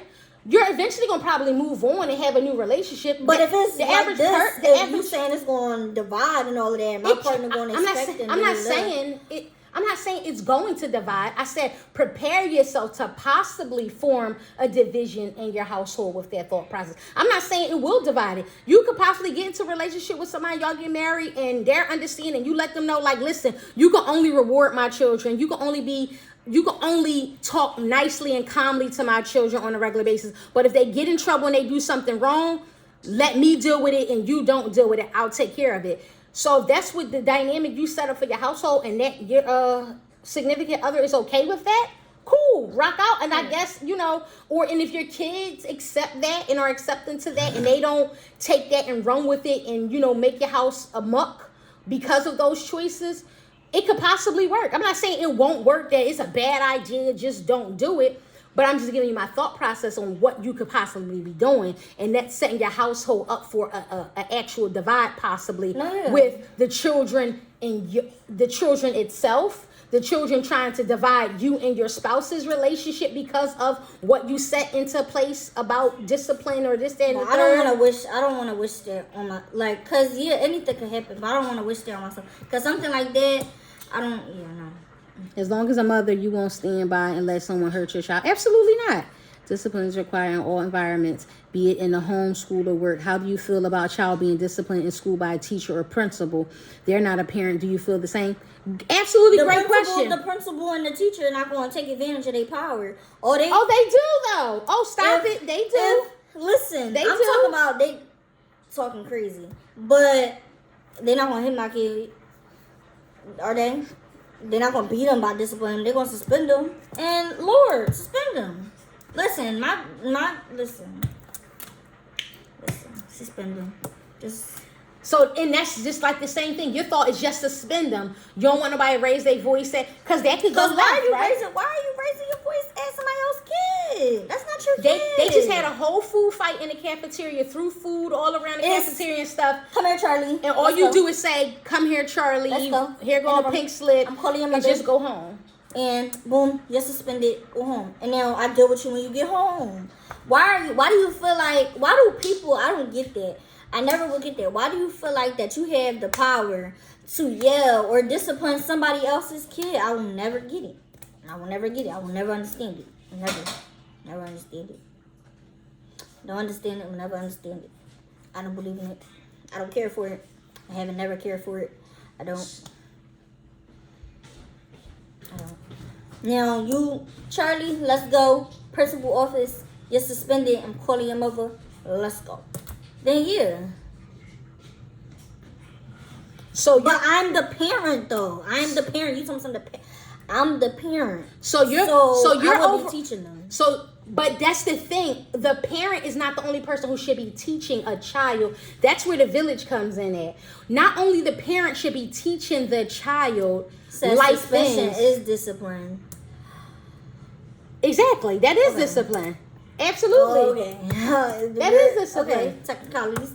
All right. So So Okay, that's a technicality though. Okay, so what Breezy is basically saying, you guys, here, let's be clear. What Breezy is saying, she gets what discipline is. She's just using the wrong terminology, right? What Breezy is saying is she don't want nobody. What the definition of discipline? She don't want. She don't want nobody to yell at her kids, scream at her kids, tell them they doing nothing Don't get wrong, aggressive with my kids. That's and don't use no aggression. Aggressive Don't use no with her aggression with my children. kids. You go ahead. Don't use no aggression though. As far as school, all you better do with Breezy kids is take them to the office, call her, and write them up and suspend them. That's it. You better not say nothing to them. Don't whisper nothing at them. None of the above. Just call home. Okay? Charlie needs to hear, well, Charlie will not know nobody else's aggression but mine. Because aggression can make a kid aggressive in the future. I don't like that. So guess what? Don't talk to my kids. Don't yell at my kids. And that's okay, y'all. None of y'all had to watch my kids. Oh, I would listen. Oh, based on you? Listen. And no. Listen. Let me tell you. You would never have to be. Let me tell you something. Ever. Let me tell you something. Ever. When she have kids, if she have kids, and I see she raising her kids in this manner, her kids won't ever come to my house. You don't even have to say that. Ever. I wasn't even going to accept that invite. This grandma won't ever be watching her kids, because if you're teaching your kids that can't nobody say nothing to them but you need to definitely always have your kids based with on the you. fact that of how I'm raising my kids. Why would my kids? Because I don't get that. If I'm the only one, we not keep them over there. Oh, I will. Y'all will never have to see my kids. Only me will come over. Okay. Only me will come over. You not have to watch my kids, cause y'all believe in whooping y'all kids and y'all wanna be aggressive with other people's kids, and y'all not gonna be aggressive with my kids. Oh, listen, that's fine. That's fine. If they ain't coming over with you, probably not even coming over with you, because if you got the mindset that you gonna bring your kids to my house and they jumping on my couch or not listening to something in my household, I'm raising my kids the way I want to raise my kids, and I'm not doing da-da-da-da, and I'm not creating an aggressive environment for my kids, because I know aggression could create aggressive kids. My kids not gonna be jumping on my couch. Sonny, stop it. Stop. You got to be realistic and stop with that foolishness you talking right now. What kids? Because you're not going to sit here and say kids who are raised in aggressive households, they're going to be the kids, not that they're kids who are jumping on households and all of that. That's not true. That's not true. Scary little kids. That's not true. Or they bad and they aggressive. That's not true. They are. That's not true. I'm going to give you a prime example. Bam Bam, Aunt is very aggressive. Uncle Nell is very aggressive. They're both aggressive parents and very verbal parents and very... No. They're very aggressive parents. They're very verbal and contact parents. And Bam is the softest, kindest... I just gave you two examples. Kindest, sweetest... young man, Mom, I just and you would not be able to tell that his mama, unless you know his mama, you wouldn't be able to tell who his mama is, and that his mom is aggressive with him and his father is aggressive with him, with raising him. You wouldn't be able to tell that. So you cannot, wait a minute. So you cannot say. Sometimes talk to him. You cannot say that. She's not always like that. Yes, she is. She is not always like that. Aunt is very aggressive. Did you just see? Did you just see? It does. We're not talking about sometimes. We're talking about just in general. But we're talking about discipline. We're talking about different kids. We're talking about discipline. That's what we're talking. We're talking about aggressive with discipline. I just gave you two examples of how kids could turn out. Because parents don't just wake up and say, I'm going to just be aggressive and mean to my kids, unless you're just an abusive parent. Most parents only become aggressive and verbal with their children when they're in trouble and they're getting on them, they're jumping on them to direct them, to discipline them, or whatever the case may be. But unless you're an abusive parent, now we're not talking about abusive parent. We're talking about a parent who is disciplining their child and they become aggressive with raising their voice, or maybe a parent who decides to give their child a whooping because of what they have done, something they have done, their actions. So you talking about... I'm speaking on what you said. You said aggressive. If you're, I don't want my kids to grow up in a house. In that same Let me finish. You don't want your kid to grow up in an aggressive household. So for you, your kids are not going to be jumping on nobody's couch because you're not going to raise them in an aggressive household. whether you raise your child in an aggressive household or not, they still liable to jump. I'm looking at these comments. They're too, liable saying to you gonna jump have on. bam kids if I don't want nobody else to be aggressive with my kids, because I don't feel like that's how you raise. That's automatically something that you should go to. Nope. So, listen, we're not talking about something that you should automatically go to. Your thought process is fine. If you feel like right now in your thought, I'm not going to beat my kids because I don't think you have to beat kids to get them to learn something. That's your thought. And that's okay for that to be your thought. What I'm talking about is what you just said. As far as I said, if you bringing your children over my house and they're just jumping on my couch, but I know the way that you're raising them, that can't nobody raise their voice at them or say that to them. Yeah, no, you can't bring your kids to my house with you or without you, because for me, it's like, if you bring your kids over my house, let's say you in the bathroom or you in the kitchen, or you even sitting right there in the same room and you just not paying attention or something, and your kid, I look up and your kid jumping on my couch, and I go to say, yo, Kiki, get down. For me, that's a sign of discipline. And yeah, I did raise my voice, but I don't think I said anything inappropriate, or I don't feel like I was aggressive with your child. But for you, the way you're explaining it, for you, that will be a deal breaker with you, that you will be upset and like, no, come on, Kiki, we leaving because grandma yelled at you and told you to get off the couch. Because for you, how you're giving it, how you're expressing, for you, you're saying that's disciplining your children, and you don't want nobody to do that to your children but you. But that's something that I know you would do. Like, I feel like y'all would go even further and grip up and do stuff to my child. So that being said, for one, for you to say that, that's just an exaggeration, because what you're saying is, you're saying I know you would do that as if like every day of your life when you did something wrong, you got yelled at every time or gripped up every time. He said, I'm gonna talk to yours the way you talk. That's what I'm saying. That's not your kid. I feel like that's not that person's kid though. So why are you gonna talk to my kid how you talk to your kid? Because if they do, that's how you talk to your kid could be crazy. And then so what you're saying is, every day of your life when you got in trouble, you got yelled at, your voice raised at you, or something aggressive, or somebody gripped you up. Every time you got in trouble. That's not what I said. But you just said, so I'm asking you. So you're clarifying that that's not what you're saying. Yeah, that's not what I'm saying. But what you just said is that you think that I would go further with your child because that's what I would do. You said further as in you didn't do that stuff. I'm saying if I was to leave my kid here with y'all, that's something that, and my kid did something, that's something y'all would do. It's a possibility something we would do. Right, exactly. Because you've had people to grip me up and stuff like that, and you've gripped me up. So in my aspect, you're gonna do that to my child, and I don't believe in it. So, Yeah, that's why she gonna definitely be keeping her kids with her, y'all.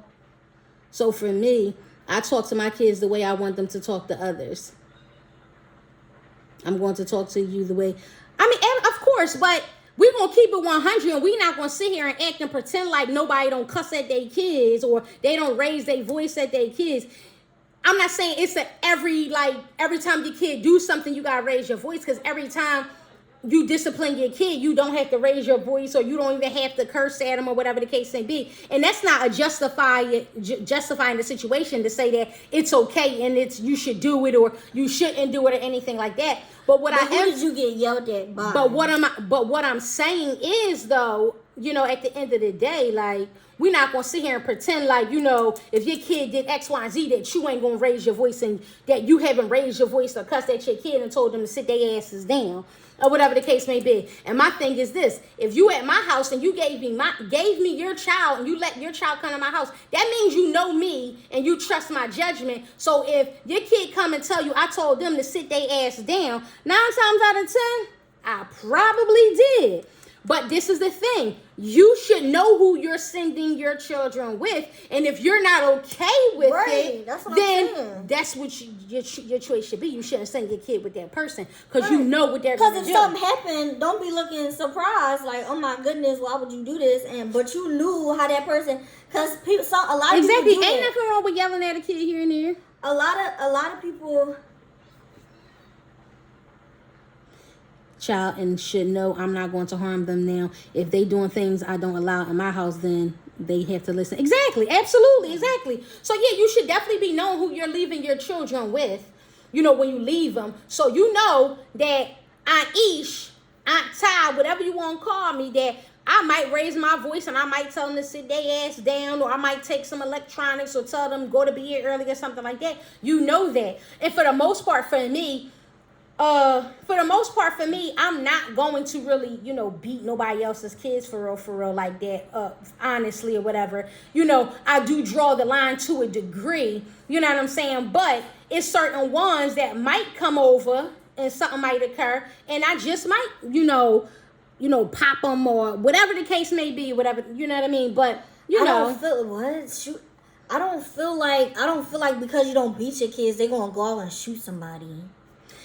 It's not the fact of that just directly that someone's going to go do that, but some kids need that aggression, and when they haven't been shown that aggression, they tend to walk around as if they poop don't stink and think that they could get away with doing the crazy stuff that some of these people out here doing because someone was always so calm and so soft. If I decide when one they day probably should have been rough on them. Like, for instance, a kid who does something so bad, so drastic in school or something like that, or just in general, and all their parents says is, go in a timeout. And it's just like, for me, it's levels to discipline and punishment, right? So, like, just because you did one thing don't mean that your punishment should be the same as this punishment, right? It depends on the level of what you did, the behavior. The consequence should kind of match the behavior, right? But you have some parents who does stuff like this, right? Their kid do this extreme type behavior and stuff, and they come home and the parents just like, go to a timeout. And it's like, what? That's all you got is go take a timeout? But then when they turn into that kid, consequences could be other things. Consequences do not have to mean you beating your kids. We didn't just say beating your kids though, because aggressive, or what do you mean? Because aggressive is like, could be beaten. Aggressive could be the tone of your voice. Because I say, go in the corner now, and that's not that's gonna make my kid grow up and shoot up the school. No. I'm talking about if your kid went to school, terrorized the whole classroom, beating up people in the classroom, terrorizing the class, terrorizing the teacher, and he comes home and all mom says is go stand in the corner for timeout. That consequence does not match his actions, is what I'm saying. Mm-hmm. That consequence just does not match that action. So what my mom is basically saying is something like that. The parent never got aggressive with their child. It was always like just go stand in the corner, Tommy. Yeah, but just go to bed, Tommy. No snack tonight, Tommy. Something like that. A kid who hasn't never got any aggressive type punishment can turn into those type of kids who never was disciplined really to where no one was really aggressive, so they didn't never take it serious. But if I get aggressive, nobody can say nothing to me because that's my kid. But I could say something to somebody else because I don't want nobody else to be aggressive to my kids. Now, beating, like I said before in a previous episode, I don't feel like that's necessary. Because you could discipline your kids and let them know. First of all, some things, you know what, I just have different opinions. Right, she said, my kids know the look. They got, listen, for real. Cause not all of that, cause she was like, there are kids that need to know, like, all right, like, you need to chill. Like, but if you're a certain type of person and like your kid, as you go along and stuff like that, and you allow your kid to know, cause that's what I'm saying with the dividing and all of that. If my kid know me, if my kid disrespect my husband, yo, chill out. Who's you talking to? No. Listen. No. But you can't say that because you know me as your parent, and you've tested me many a days, many a times, many a nights, many a hours, many a weeks. But you knew the type of parent I was. You know I was a non-tolerant parent. You know if it came to it, I was about to say when I said I would jack you. You know I would jack you. I said some kids. I just was that kid that did. We talked about discipline. So that's my thing. Episode. But you gotta know your kid. That's what I'm saying. My opinion doesn't work for everybody. That's what I'm saying. I could change my mind. My opinion don't work for everybody. You don't gotta listen to my advice. You don't even gotta care about it.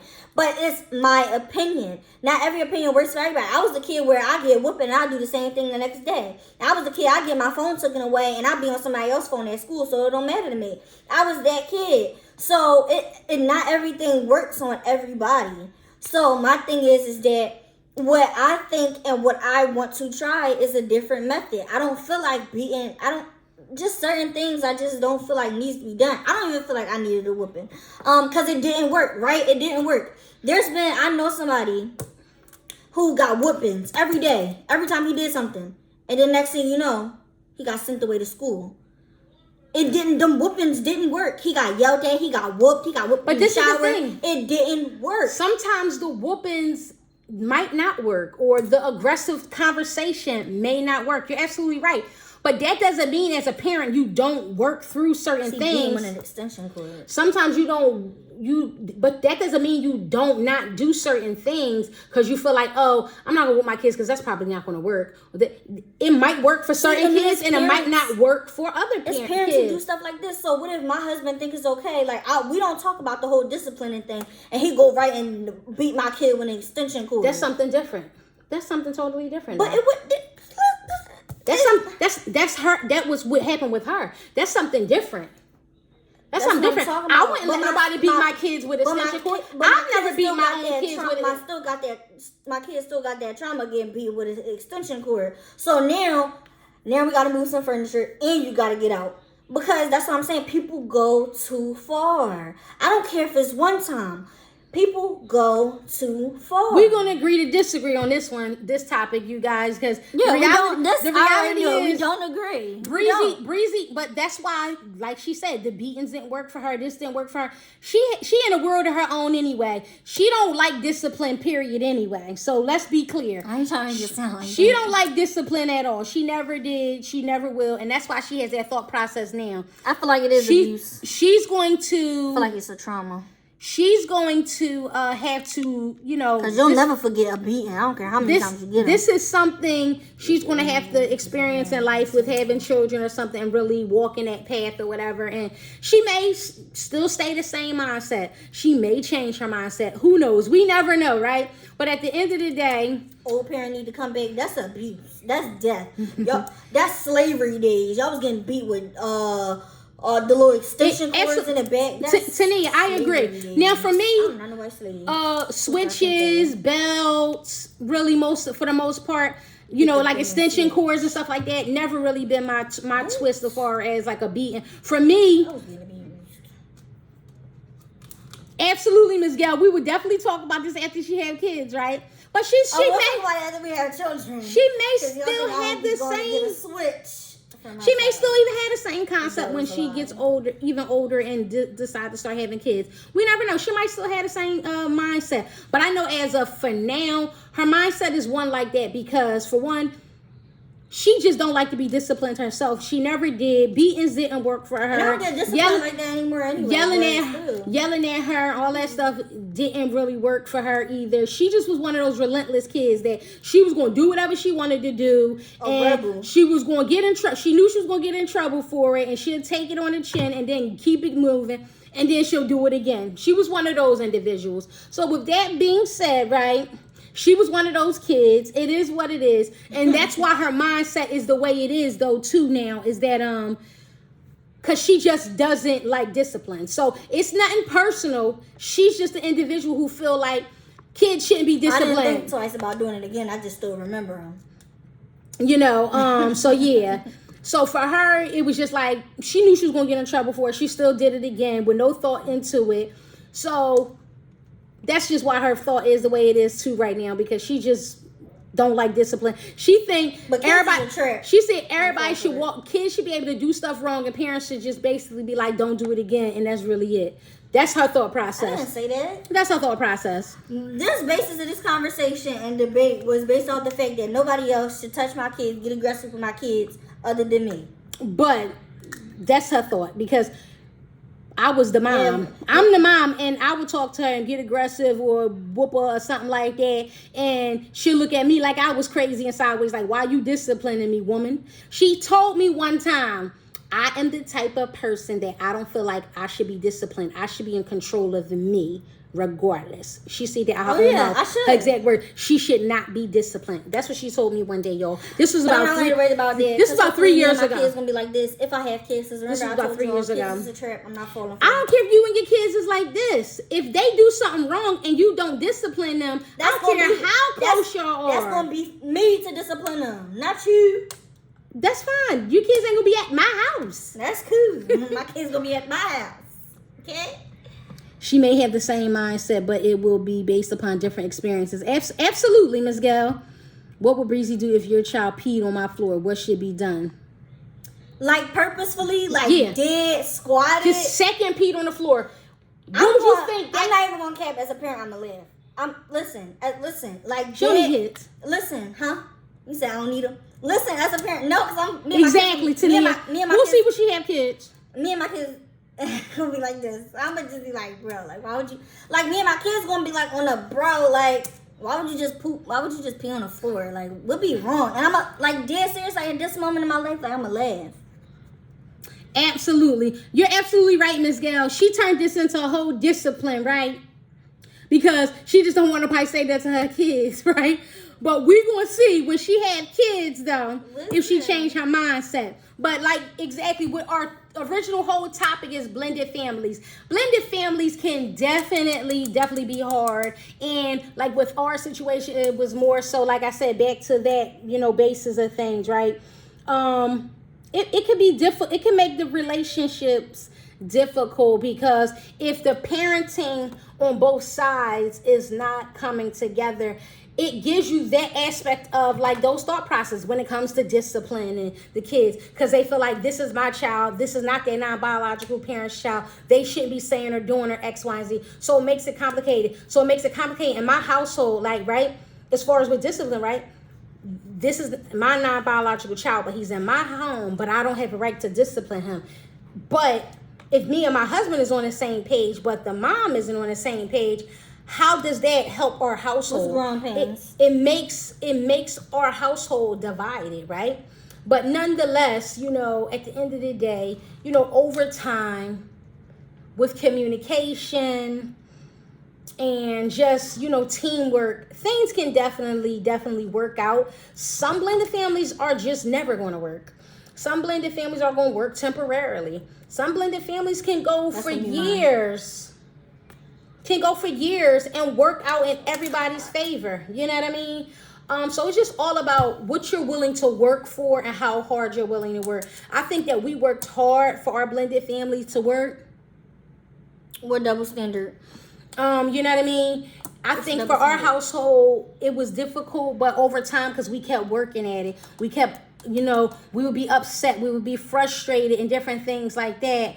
And things would make us mad, and we would sometimes fuss and argue about it and agree to disagree and things like that. But then we got to a point where we understood what was what. And what's that song? I understand the assignment. We understood it at that point.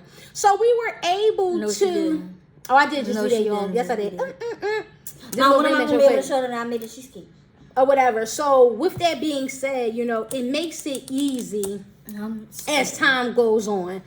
In the beginning, no, it was rough. I think the first 3 to 4 years was the toughest because he was so young, and so that back and forth with me being a non-biological parent and my husband being a biological parent and the other biological parent over there, it made it complicated because he was so young, so he really didn't understand the dynamics of what was really going on. So he felt like he was stuck between a rock and a hard place. And for him, it was like, I got to listen to my mom because that's my mom. And I'm going back home with her. So for me, I kind of felt like out in the cold for a little while because it was like, I felt like I had no win.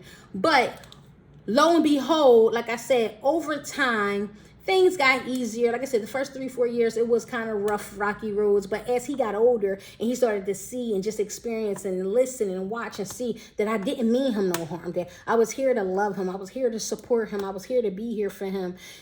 And I wanted nothing but the best for him. I wanted exactly what his mother wanted for him. It was the same thing that I wanted for him.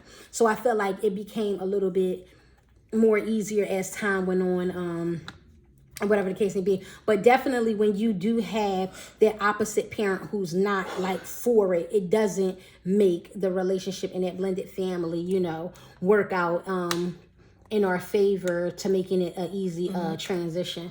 But I mean, we've been doing it for almost 12 years now. It wasn't easy. It wasn't an easy road. A lot of things might not have been agreed upon. She might not have liked the discipline and different things like I'm that. grown now. But overall, like, we made it through.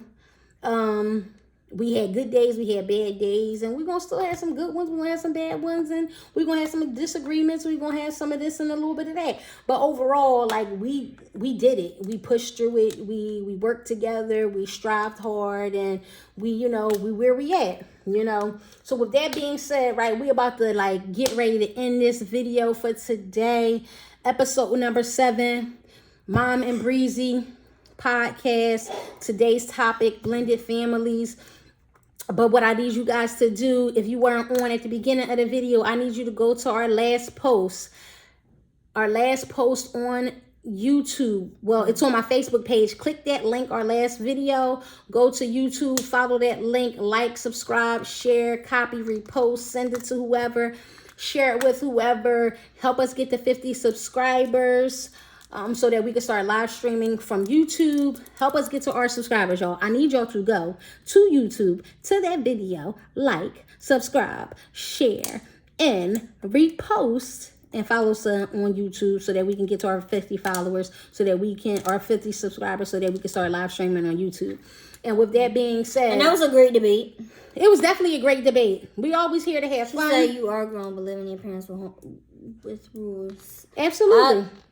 She I understand that. She thinks she grown. She just 18. She can use the word grown what you want. She 18. But nonetheless, nonetheless, I'm a young adult. But I understand that. But at the same time, I'm saying, when I say I'm grown, when we talk about stuff like this, I'm at the point where I'm a young adult, or in the eyes of the law, I'm technically grown. So I could, if I'm having an issue, I could go rent out a hotel real quick. If I'm having an issue, like, it's one of those type things where I'm grown now. Like, I'm having an issue, go rent out a hotel real quick, go to the mall, walk around the mall. What I do, I walk to the store, I walk around the corner or whatever. That's at the point where I would say that I'm grown. I could do stuff like that now. It's because stuff like that don't really bother me no more. Like, But nonetheless, right?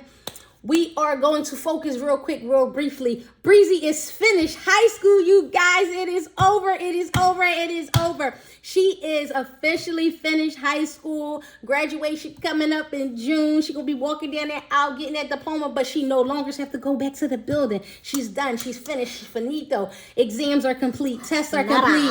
She is done. It is over. Breezy, class of 2022. It was a long, hard road, you guys. We was crying. We didn't even know we was going to get here, y'all. But it is over. I don't need to be 21 to get a hotel. She is here. She is I can here. be 18.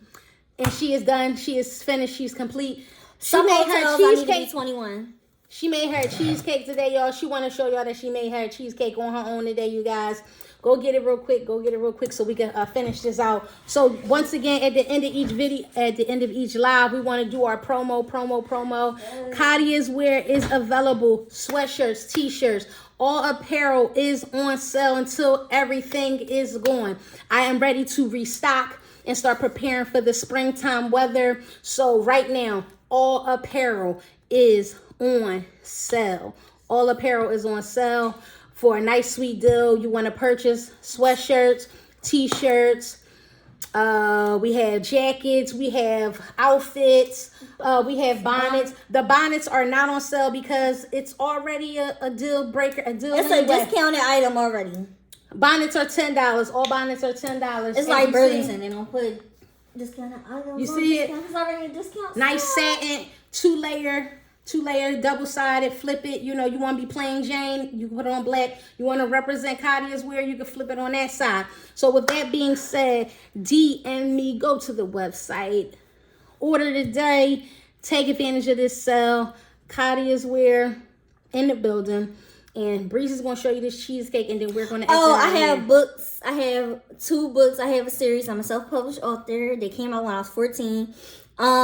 You can get 2 for $25, 1 for $15. But you know, if you get the first one, you're gonna want to get the second one, so get both. But do the financial stuff. If you only can get one, you can get one from me. And so I can get all the proceeds. You could cash at me at Lovebug Smooch. That's my cash tag name. My mom can put it in the caption. But yeah.